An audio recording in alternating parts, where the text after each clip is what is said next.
Hello everyone, সবাই কেমন আছেন? আশা করি ভালো আছেন। আপনারা যারা ইন্টারভিউ দিবেন, রাশিয়ার স্টুডেন্ট ভিসার জন্য অ্যাম্বাসিতে ইন্টারভিউ দিবেন, তাদের কমন একটা প্রশ্ন এবং হচ্ছে এই নকটা অনেক পাচ্ছি এবং অনেকে জিজ্ঞাসা করতেছে, ভাইয়া ইন্টারভিউটা কীভাবে দিব, তার আগে ঘাবড়ায় যাচ্ছে, কীভাবে দিবে, সিরিয়াল ধরতে হচ্ছে। আর আগে কিন্তু রাশিয়ার অ্যাম্বাসিতে ইন্টারভিউ দেওয়ার জন্য অ্যাপয়েন্টমেন্ট সিস্টেমটা ছিল না। ওই ক্ষেত্রে অনেকে 2-3 দিন সিরিয়ালে দাঁড়ায় থেকেও ফিরে আসছে। তো এখন একটা রাশিয়ান অ্যাম্বাসি সুন্দর একটা সিস্টেম করছে, যেটা হচ্ছে অ্যাপয়েন্টমেন্টটা হচ্ছে আপনি অ্যাপয়েন্টমেন্ট নেবেন, অ্যাপয়েন্টমেন্ট যে সময়টা থাকবে অনুযায়ী যাবেন। একটু একপিচ হতে পারে, যেমন আপনারা অ্যাপয়েন্টমেন্ট নেওয়া আছে 10টা 10-এ, ওই ক্ষেত্রে আপনার 11টা হতে পারে, বা এক্স্যাক্টলি 10টা 10-এও হতে পারে, যখন স্টুডেন্টের উপর ডিপেন্ড করে। তো এই ক্ষেত্রে হচ্ছে আপনি ইজিলি ঢুকবেন, সিরিয়ালে থাকবেন, টাইম অনুযায়ী ওখানে গার্ড আছে, গার্ড আপনাকে সিরিয়াল অনুযায়ী ডাকবে, তখন আপনি সিরিয়াল অনুযায়ী ঢুকবেন। ঢুকে মানে নর্মালি কোনো কিছু করবেন না। অ্যাম্বাসিডর আপনাকে যা যা প্রশ্ন করবে বা যা বলবে, তখন আপনি ঢুকে বসে যাবেন না, আপনি ঢুকবেন, তার সাথে কমিউনিকেশন করবেন, হাই হ্যালো দিবেন।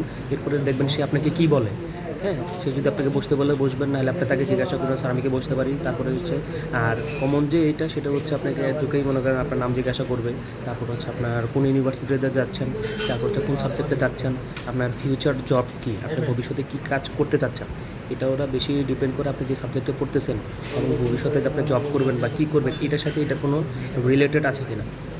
আপনি কম্পিউটার সায়েন্স নিয়ে পড়তেছেন আর বলতেছেন আমি ব্যবসা করবো, তাহলে তো হবে না। আপনি যেটা করবেন ওটার সাথে রিলেটেড রেখে আপনি বলবেন ভবিষ্যৎ জব করবেন কিনা। তারপর হচ্ছে বাবা মা আপনাকে সাপোর্ট করছে কিনা, বা আপনার স্পন্সরকে। এই সচরাচর ঘুরে ফিরে এই প্রশ্নগুলোই ওরা কমন প্রশ্ন, এই প্রশ্নগুলোই ওরা ঘুরে ফিরে বলে। দেখবেন আপনার সাথে যদি অলমোস্ট 4-5 মিনিট, 6 মিনিট, 10 মিনিট যদি আপনার সাথে ওরা কমিউনিকেশন করে, তো ভাববেন আপনার ভিসাটা কনফার্ম হয়ে গেছে।